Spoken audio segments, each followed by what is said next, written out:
একবার এক ইঁদুর লক্ষ্য করল যে বাড়িতে ইঁদুর মারার ফাঁদ পাতা রয়েছে। সে খুবই ভয় পেল। ফাঁদটি অকেজো করবার জন্য সে ওই বাড়িতে থাকা মুরগির সাহায্য চাইল। মুরগি ঘটনা শুনে জবাব দিল, ফাঁদটি আমার কোনো ক্ষতি করতে পারবে না, অতএব আমি এখানে কোনো সাহায্য করতে পারবো না। মুরগির কাছ থেকে এই উত্তর শুনে ইঁদুর খুব দুঃখিত হলো এবং ছাগলের কাছে গিয়ে সাহায্য চাইল। ছাগল ফাঁদের কথা শুনে বলল, ওই ফাঁদ বড়দের জন্য নয়, আমি এখানে তোমাকে কোনো প্রকার সাহায্য করতে পারবো না। ইঁদুর ছাগলের কাছ থেকে একই উত্তর শুনে দুঃখিত হয়ে অবশেষে গরুর কাছে এলো। সব কথা শুনে গরু বলল, ইঁদুরের ফাঁদ আমার মতো বড় প্রাণীর কোনো ক্ষতি করতে পারবে না।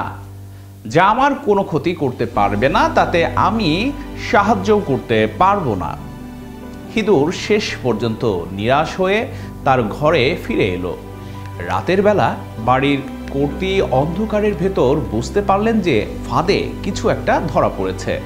অন্ধকারে ফাঁদের কাছে হাত দিতেই উনি হাতে কামড় খেলেন এবং দেখলেন ফাঁদে ইঁদুরের বদলে সাপ ধরা পড়েছে। তার আর্তচিৎকারে কর্তার ঘুম ভাঙল। তাড়াতাড়ি ডাক্তার ডাকা হলো। চিকিৎসা শুরু হয়ে গেল, কিন্তু অবস্থা মোটেই ভালো না। পথ্য হিসেবে চিকিৎসক মুরগির স্যুপ খাওয়াতে বললেন। স্যুপের জন্য কর্তা মুরগিকে এবার জবাই করে দিলেন। অবস্থা আস্তে আস্তে আরও খারাপ হতে লাগলো। দূর দূরান্ত থেকে আরও অনেক আত্মীয় স্বজন আসতে লাগলো। বাধ্য হয়ে কর্তা এবার ছাগলকে জবাই করলেন তাদের আপ্যায়ন করবার জন্য। এরপর আরও ভালো চিকিৎসার জন্য অনেক টাকার দরকার হতে লাগলো। অবশেষে বাড়ির কর্তা তাদের গরুটিকে এক কসাইখানায় বিক্রি করে দিলেন। এ সময় বাড়ির কর্ত্রী সুস্থ হয়ে উঠল। আর এই সমস্ত কিছু ইঁদুরটি তার ছোট্ট গর্ত থেকে পর্যবেক্ষণ করছিল। সুপ্রিয় দর্শক, এই গল্পে কিছু উপদেশ রয়েছে।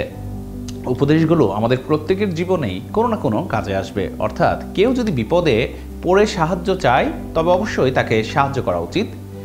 হোক সেই বিপদ আপনাকে স্পর্শ করুক বা নাই বা করুক, বিপদগ্রস্তকে সাহায্য করা মানুষের নৈতিক দায়িত্ব। কেউ যখন বিপদে পড়ে খারাপ সময় পার করে তার বিপদে উপহাস বা খুশি হওয়া উচিত নয়। দিন শেষে কাউকে কষ্ট দিলে, কারো ক্ষতির চিন্তা করলে আমরা নিজেরাই তার ফল ভোগ করব। এই গল্পটি থেকে কিন্তু আমরা এমনই শিক্ষা পাই। সুতরাং আসুন আমরা বিপদগ্রস্ত ব্যক্তির পাশে দাঁড়াই, তারকে সাহায্যের হাত বাড়িয়ে দেই।